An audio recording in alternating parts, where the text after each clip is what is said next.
According to US Bank, 78% of businesses fail because they lack a well-developed marketing plan. So what does this mean for you? What should your main focus be? Obviously, you have to actually deliver on whatever product or service that you're offering for your clients, your customers. But no matter how good that product is, it could be the best product in the world, you can be the nicest person in the world, you could have had a rough childhood or whatever's going on. No one's gonna care if your offer or your service is not in front of their face. So you have to be good at marketing, you have to be good at branding. Only the past couple years I've been succeeding in business because I'm good at marketing and I'm good at branding, I'm good at just psychology as well. Because if you're gonna be good at marketing, you also have to be good at understanding psychology and what people want to see, what triggers them to buy, what triggers them to click, all this stuff, right? So you have to be a master marketer. Everywhere your business is gonna be at, you have to understand how that audience is depending on the platform that you're on. So you're gonna market different on Instagram, you're gonna market different on YouTube, Twitter, TikTok. These are all different media channels where you have to know what the audience likes and what kind of marketing you have to be putting out for them to even engage and for them to buy your product, right? That's the end goal. And if you're a mom and pop shop, then I honestly have no tips for you because I don't have any mom and pop shops. Everything I do is online and digital. So this video is mainly gonna be valuable for people who have online businesses. If you sell a product online, if you sell a service, a coaching offer, anything online related, then that's who this video is mainly gonna be for. So effective marketing is constantly changing. So like what was working 3 years ago on Instagram is completely different than what's working on Instagram today, because Instagram's constantly updating, they're constantly adding new things. For example, Reels, right? So if you haven't noticed, Instagram started Instagram Reels because TikTok was blowing up. So Instagram sees that TikTok's taking all of their market. It would be wise for Instagram to include that into their platform as well. See, even Instagram knows that that's good marketing, right? They see that TikTok's crushing it. For one, they don't want to lose the audience, and then two, they know people like these kind of videos. Why would they not add that into their own platform? So you have to constantly be on the lookout for what's working today. Today, what's crushing it is TikTok and Reels. So that should probably mean that your main focus should be TikTok and Reels. There's people who are doing well on YouTube. There's people who are doing well on LinkedIn, Twitter, but just because they're doing well doesn't mean you have to go doing the same thing, because they might be doing well for their specific industry. People who are big in like hedge funds, for example, they're not gonna be scrolling on TikTok. The hedge fund managers are gonna be on LinkedIn, they might be on Twitter, right? Those are gonna be the main two platforms for businesses like that. So it depends on your network and your business that you're gonna be offering specifically. So figure out where your audience is at, figure out what kind of content is being created, because you don't wanna have content on Twitter like pictures and tweets. You don't want to be posting pictures and tweets on your TikTok because your tweet does well. So it has to be different. Everything's going to be depending on the platform that you're going to be marketing on. That's where you have to put your focus on, like learning what am I going to put out for this channel and this channel and this channel. For example, you're seeing this video right here on YouTube. YouTube is long form content, right? You don't go on TikTok expecting to watch a 10-minute video. You don't do that. So you wouldn't go on TikTok posting a long video like how I'm recording right now, right? So people have a very short-term attention span when they're on TikTok. So you can't be talking for a long time on TikTok. And the beginning has to be the catch. You have to instantly start TikToks with what the whole video is even gonna be about. If you're providing value, if you're offering a service, your main goal should be educating people on whatever your industry is, or whatever your product is. For example, I'm in the niche of credit and finance business. So if you go to my TikTok, I start off almost all my TikToks with the question that I'm gonna answer. So like, for example, I'm gonna start a TikTok by asking, what's the best travel cards to travel the world for free? That's what I'm gonna start the TikTok with, because I know when people are scrolling, they're gonna hear me or listen to me for the first 2 seconds. If I don't catch them in the first 2 seconds, they're gonna go on to the next TikTok. TikToks have to be super, super engaging from the get-go. You can't have it be some boring stuff and hope that they're gonna listen until the end of the video, because they're most likely not if you don't catch them in the beginning. So that's TikTok, for example. Instagram, if you notice, Instagram, they're not really putting much reach on your posts or your stories. So your stories are most likely gonna get more reach than your posts do, depending on the quality, depending on your page, your own specific algorithm. So you have to study your own page, right? You have to look at your page and say, am I getting more engagement on my actual feed posts, or am I getting more engagement from my stories? Maybe you might be getting like 20, 30 likes on your pictures, but your stories are getting thousands of views. So that should tell you that your main focus should be in stories. So once you determine that, then you gotta start thinking, all right, if people are scrolling through stories all day, how how do I not become just someone they're scrolling by? How do I stick into their head, and how do I psychologically get them involved in whatever your product or service is? So for your stories on Instagram, most people who are offering products online, they're just trying to sell people all day long on their stories, all day long on their TikToks, all day on their YouTube videos. They're talking about their service, their service, their service, their service. But no one cares about your service. People care about the end result.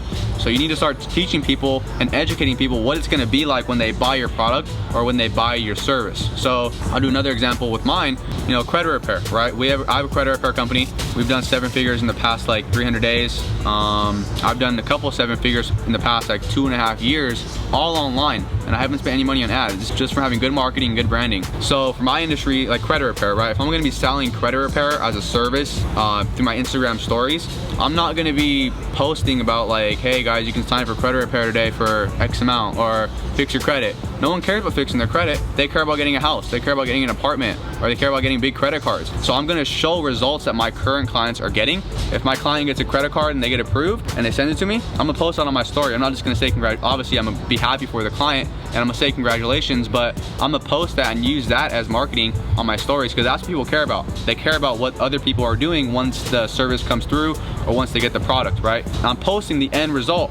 Kind of think of like American Airlines. If you go to American Airlines Instagram page, they're not posting some high quality pictures of peanuts or the little orange juice that they give you that has a horrible aftertaste, or the little tiny water bottles, or the uncomfortable economy seats. They're not posting any of this. They're posting the final destination, right? They're posting everywhere that they go to, because they're selling the final end product, like where you're gonna end up once you buy their service, once you buy their product. So like when you look up their Instagram page, they're posting pictures of Maui, of Hawaii, of freaking Dubai, Rome. They're posting all these exotic places because they know people want to go there. They don't want to sit and eat some peanuts. That's what they don't want to do. But they have to do that in order to get to that final end result, right? So people have to buy your product and service, obviously, but they don't, in their heads, they don't understand that. So you have to sell them on the final, like what's gonna happen once they get it, what's it gonna be like. So you have to sell them on that through your Instagram stories and start putting some time into it. Honestly, a lot of people don't put enough time into just studying, hey, what worked, what didn't work. If you do some marketing today on your stories, or you do some tweets or doing some TikToks, at the end of the week or at the end of the month, determine like which one is performing the best and why did it perform so well.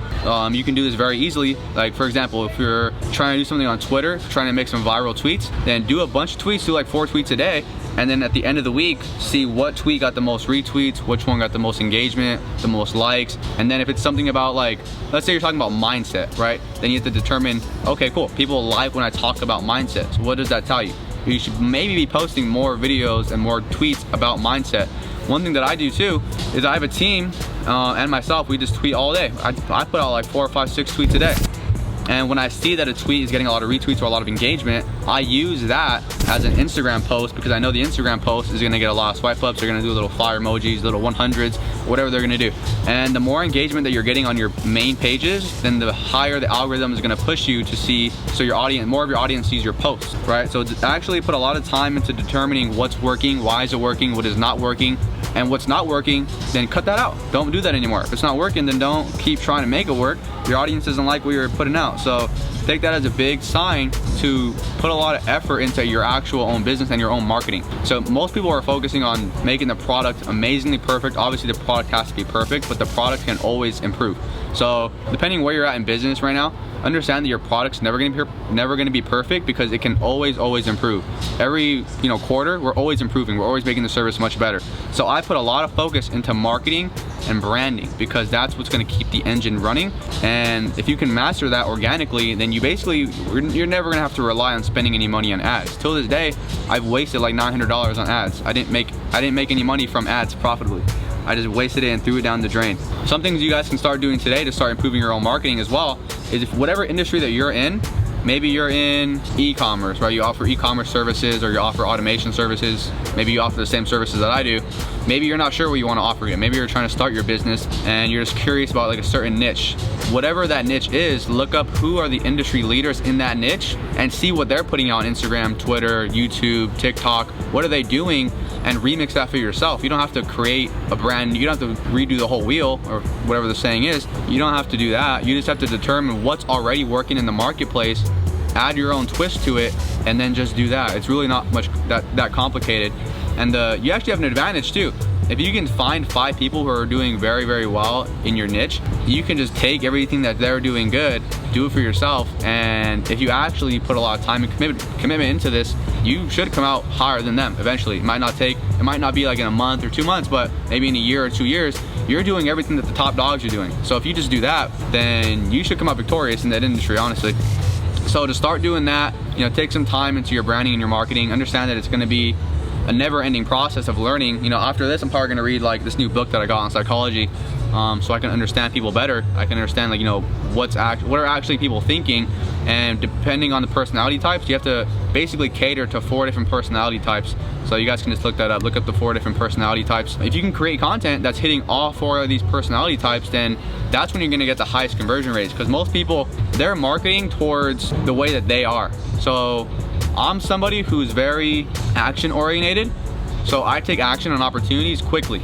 So when I see people as marketing and branding and it's like an action thing and it makes sense to me, then I don't really need to think about it too much. But there's also analytical type of people who need to know like every little bit and piece of the service. They need to know like every single little detail about something before they decide to make a purchase. So depending on what you're offering, it doesn't even really matter, honestly, because personality types, there's 4 main ones. So study the 4 personality types, study psychology, study marketing and branding, see who is doing well in the niche that you're in or that you want to be in, and just start studying them, right? Don't overcomplicate it, don't get stressed out, don't like at the end of the day get mad and throw your phone at the wall because you're not making any sales. Just understand that it's a lack of information. The only reason anyone is lacking in anything, like if you can't find a good relationship and you're trying, then that just means you don't know something about relationships. If you are out of weight, you're fat, you work out, but you're still fat, obviously you don't know something about getting healthy, right? It's just a lack of information whenever you're struggling with something. So hopefully you guys got some value out of this video. You know, put in the comments down below. Yeah, let me know what other videos you guys want to see, and I'll have those for you guys in the next you know, week or 2. I'm gonna be putting out more content here on YouTube. So thank you guys so much, and I'll see you in the next one.